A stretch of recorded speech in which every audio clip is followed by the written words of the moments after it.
আসসালামু আলাইকুম, সবাই কেমন আছেন? আমি আজকে চলে আসলাম সিটি হোন্ডা টাউন বাজারে আমার ধরনের বাইকটা সার্ভিসিং করার জন্য। তো আমি এখানে টাউন বাজার সিটি হোন্ডা আসার পর ওনারা বললো যে আমার ইঞ্জিনের ক্যামেরা আর হচ্ছে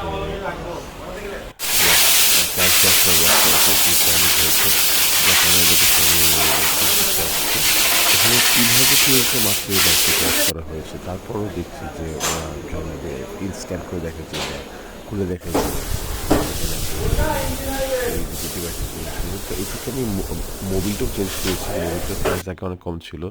এটা বিএসটে পারমিটেড প্রো হোন্ডা, এটা ম্যানুয়াল মোবিল এবং 670 টাকা নিয়েছিল। এই যে আমার ইঞ্জিনের হেডটা খোলা হয়েছিল এবং আমি আলহামদুলিল্লাহভাবে ঠিকমতো চেঞ্জ করেছি ক্যাম্প শ্যাফট আর হচ্ছে রকারকে। এবং এছাড়া পাশাপাশি দেখতে পাচ্ছেন নতুন 2.0 অনেক ফিচার আছে আমার